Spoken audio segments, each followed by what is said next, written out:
Hey guys, welcome inside the Guilty as Charged podcast presented by the Blue Wire Podcast Network. My name is Steven and I am your host. And for today, I am happy to be joined, I should say, by Mr. Brian Batko, who covers the Steelers for the Post-Gazette Sports, stationed in Pittsburgh. Brian, thanks for taking the time to join me today. How are you doing? Doing great. Thanks for having me, Steven. A lot of beard power on this podcast, so I like it. Yes, it is that time of the year. You know, winter is much easier when you have a beard, so it's been fun. It's much easier when you're in LA too. Don't get me wrong. Very true. California, I don't know if you saw this, it was 90 degrees for the Vikings game in LA last Wow. week. So, No, I didn't um, realize that. Yeah, it's actually a pretty nice day here in Pittsburgh. We're up into like the mid 60s, so that is like a balmy day in mid-November here. there we go. I like it. So, whenever I have, our guests on, I always like to talk about the quarterback position first. Obviously, it is the most important position on the field. So can you update our listeners on the status of Big Ben as we head into the week? Obviously, Mike Tomlin said that they are preparing for Mason Rudolph to start, but what's the latest with Big Ben's COVID status as we head through the week? So the absolute latest, normally we talk to Ben every Wednesday morning around 9 a.m. our time or 10 a.m. our time. The reason I'm in my car now is because they canceled that this week. Obviously, he's not Okay. at the facility. He's not going to be doing a media scrum with us. He's participating virtually in the meetings. So they're going to practice here in about a half hour or so. They're going to, give Mason Rudolph the bulk of the first team reps, if not all of them. I think he's firmly ahead of Dwayne Haskins in terms of the number two, which means if Ben has to miss again, if he continues to be symptomatic, if he doesn't get those two negative tests, which he was tested Tuesday, so he might have already gotten one. We don't know. If he's out again, it's going to be the Mason Rudolph show for better or worse. Yeah, unfortunately for this one, it seems like that we're heading for these teams not being at top tier shape. We'll obviously get into a little bit of the injuries and stuff like that, but I'm curious to get your thoughts on, what the plan is going to be for Mason Rudolph, because it seemed, from an outsider's perspective, that they didn't really change a whole lot this week for Mason. Can we expect them to be a little bit more vertically inclined this week, since it's going to be Mason Rudolph's show as opposed to, Big Ben and his superior age, shall we say? Yeah, I mean, at this point, though, I mean, you watch some of the balls that Rudolph threw against the Lions, and I don't know that he has better arm talent, even compared to late stage 39-year-old Ben. I mean, Mike Tomlin saying that they didn't change the game plan at all when they got that late news on Saturday that Ben was going to be out. I don't know if that was truth or more of just, I'm not going to throw our backup under the bus here and say, yeah, all of a sudden we had to change everything we want to do. I mean, it didn't look like they changed it much. A lot of the complaints here in Western Pennsylvania are that they threw it way too often against Detroit, a team that doesn't have a very good run defense in bad, cold, rainy weather, with a guy who hadn't played since the preseason. So I get all of that. I still don't know that you want to fling the ball around too much if Rudolph is in there. Najee Harris has been this offense's best player, hands down, regardless of position, as a rookie first round pick. But when other teams know you want to run the ball a lot, they'll gear up to stop that. So it's a delicate balance the Steelers have to find, and they're working to do that, whether it's Rudolph in there or Ben Roethlisberger. So it can only help Rudolph that he's going to get the scheme built around him this week, but we could see Ben come in with the Superman cape on Friday for practice, or even without practicing at all this week and suiting up on Sunday still. Yeah, we've certainly seen that pattern emerge throughout Big Ben's career, where he doesn't practice and then he still plays, looks great. So, obviously something to keep an eye on there. You mentioned Najee Harris. The other rookie that the Steelers have right now is obviously Pat Freiermuth, who is also having a really good season. Who else is kind of standing out among the skill player positions? I know Juju is hurt right now. So what can Chargers fans expect in this one from the other skill players in this one? I think it should be a lot of quick, simple throws to Deontay Johnson and let him get a chance for some yak. I mean, that was their best offense last year when he led the team in targets, was seventh in the NFL. He's not the biggest guy, not the fastest straight line, but really good getting off the line of scrimmage, in and out of his breaks. I mean, he's always open if you want him to be. He only has one 100-yard game this year, and he hasn't scored since week 5, but If Oh, Chase Claypool is, not 100%, remember he missed last week with a toe injury. Even if he's back, are you going to get the traditional deep threat that he normally is? I don't know. So beyond that, I think peppering Deontay Johnson with a lot of targets and maybe letting him, kind of throw short and run long. That could be, a stream for the Steelers to find some success, because the receiver room went from a strength in the preseason with those three guys, Juju, Johnson, and Claypool, to a question mark all of a sudden. James yeah. Washington hasn't done a lot. Ray McLeod is kind of, he's just a returner for the most part, and yet he was, one of their key cogs last week. So there's not a ton to worry about. It's not your dad's Steelers in that sense, with all sort of weapons on offense. They're searching a little bit for somebody to run this offense through when it's not Najee Harris. Yeah, obviously I knew, Juju was down and Claypool was down, but I was shocked last week to see that Ray McLeod had 12 targets, or I think it might have been 13, but that was Yeah, a I mean, surprise to hey, me. I give him a little bit of credit. Like, I thought he was basically useless as a pass catcher, to be honest. And it's not like he was dynamic against the Lions, but at least he was Yeah. reliable. He caught the ball and even converted. Moved the six a couple times. So that's better than nothing, which is what a lot of people thought they were getting out of McLeod offensively before that one.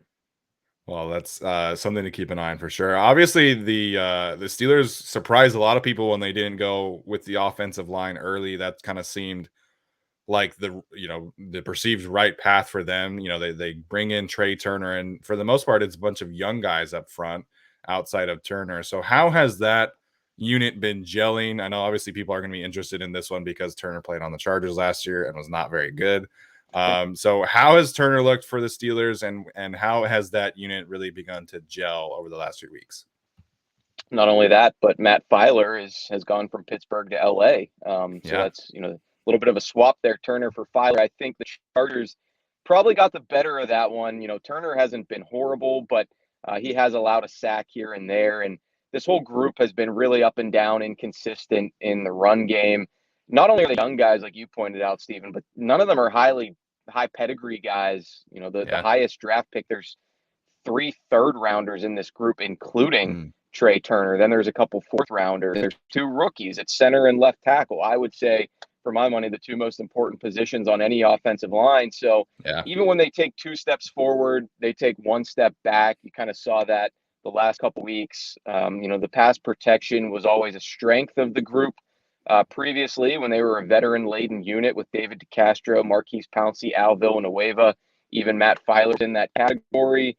I think the team's maybe gotten a little bit nastier with the youth and athleticism, but they're not quite as reliable protecting the passer, and that's why you've seen Big Ben get hit a little too often for his liking so far this season. Yeah, I definitely have seen that as well. I want to shift gears and talk about the defense because obviously, TJ Watt's health is a big, question mark in this one. Ian Rappaport said that he was going to miss a few weeks. Adam Schefter said that's not necessarily confirmed yet. Have you guys gotten an update on TJ Watt? And if he does miss this matchup, what can we expect from the other edge rushers on this one? We got a Mike Tomlin version of an update on TJ Watt, which is we'll leave the light on for him. So, Okay. yeah, that doesnesn't shed a whole lot of light, no pun intended, on that situation.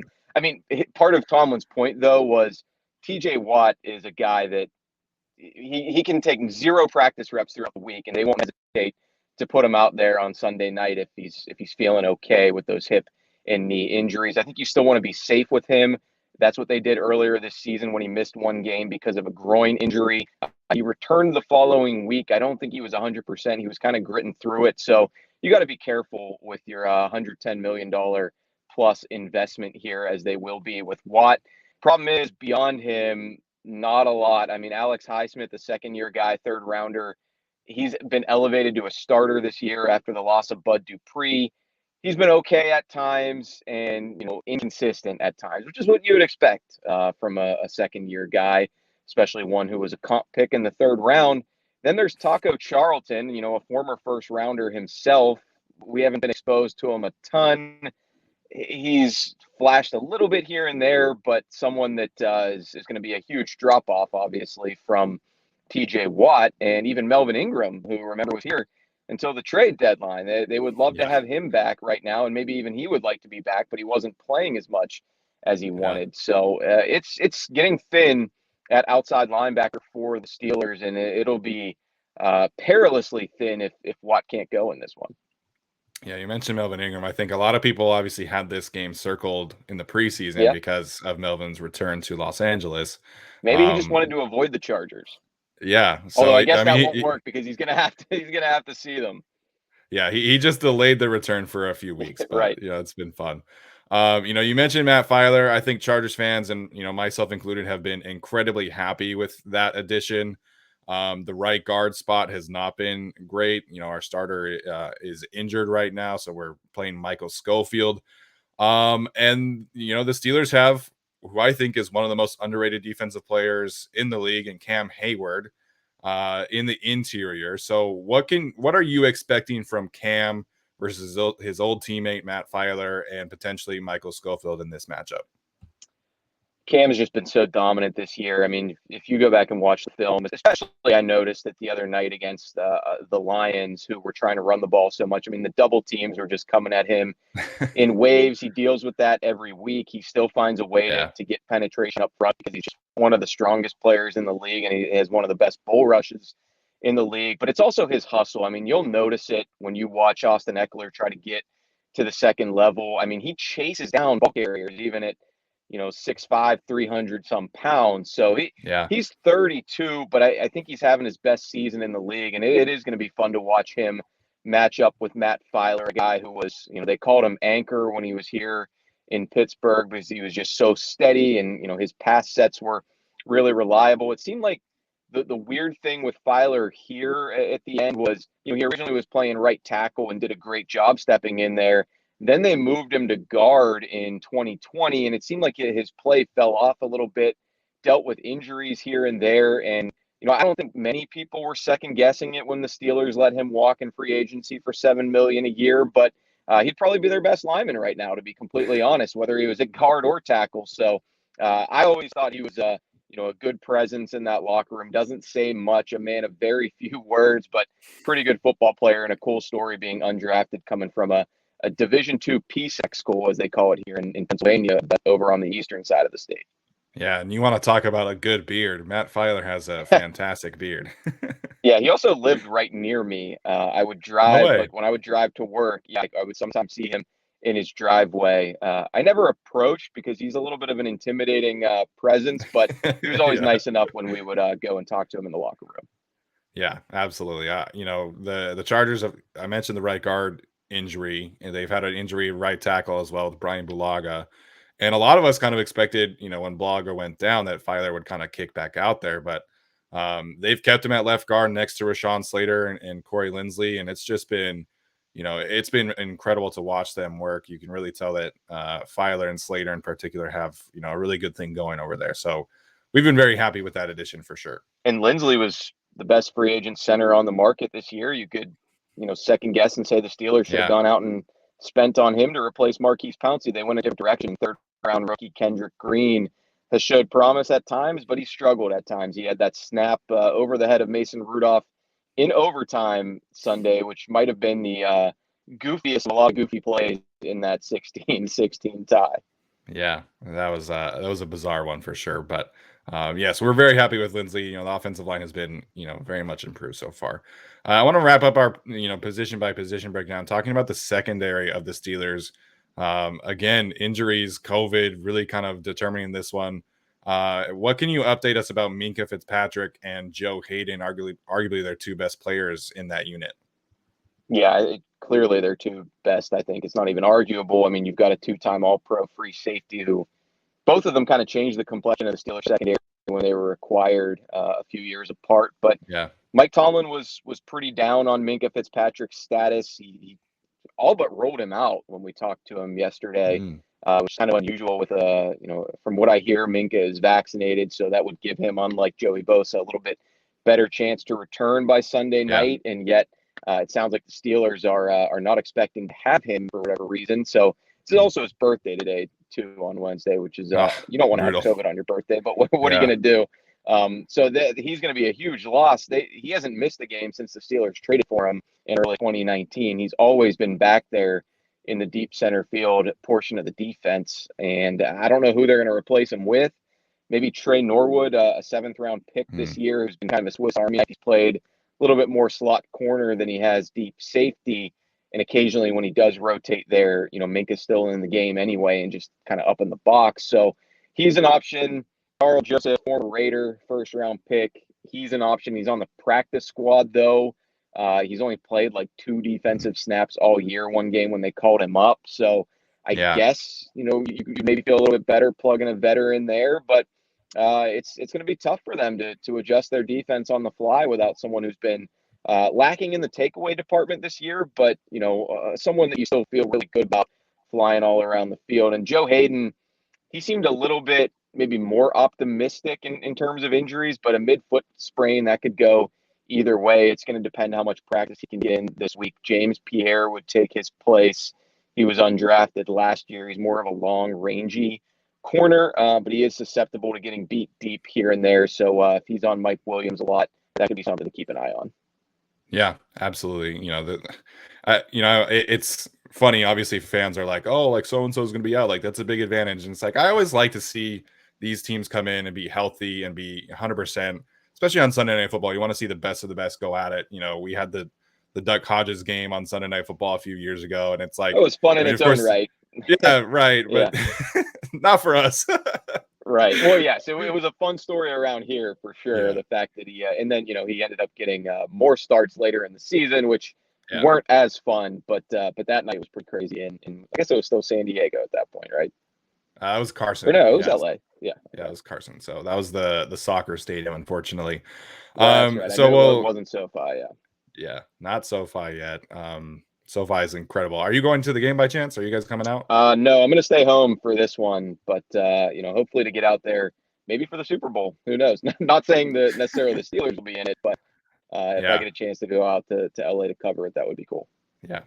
Well, Brian, this has been great, man. I want to get your final thoughts here on just kind of how you view the Steelers, like holistically in the AFC. Obviously, no one knows, right? But like, what do you make of the Steelers right now in their current standing in this conference and potentially winning that division, or what do you make of them overall?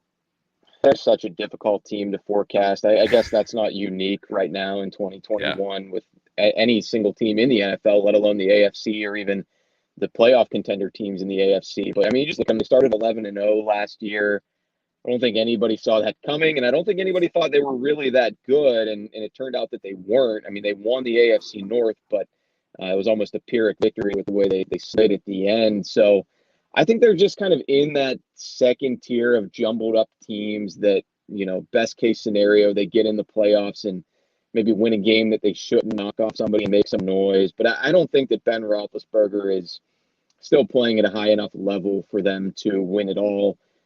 For the longest time, it was the exact opposite. It was holes all around the roster, and you just said to yourself, as long as they have Ben, they still have a shot at hoisting the Lombardi trophy. I don't think that's the case anymore. And yet, it seems like whoever stays the healthiest by the end of it might have a shot at this thing. So I don't think they're on the Bills, Titans level. I still think the Chiefs are going to find that. Maybe I'm just a prisoner of the moment, but I don't think they're there. I think they're more bunched up with the Patriots and the Chargers and the Raiders in that next tier. And I still think talent-wise, the Ravens are the best overall team in the AFC North, but it's always a good game when those two teams play, so they still have to face each other twice. Steelers have to face the Browns and Bengals one more time each, and we'll see how things shake out in what is one of the best divisions in football, if not the best. Yeah, absolutely going to be a wild ride down the stretch for both of these teams. Brian, can't thank you enough for your time today. Where can Chargers fans find your work if they want to get some Steelers intel ahead of Sunday Night Football? So it's www.post-gazette.com. You can find the Steelers page pretty easily under sports there. We also have a podcast that goes up every Friday, like morning, late morning, maybe early afternoon, previewing that week's game and just kind of talking Steelers, me and my beat partner, Ray Fittipaldo. So definitely check that out sometime between Friday and Sunday night. It's usually only like 25 minutes, so it's a pretty breezy, easy listen. And I'm on Twitter at just my name, BrianBatko, Brian Batko. Thanks, Ian. Yeah, man. Thank you. Can't thank you enough. Yep. Have a good one.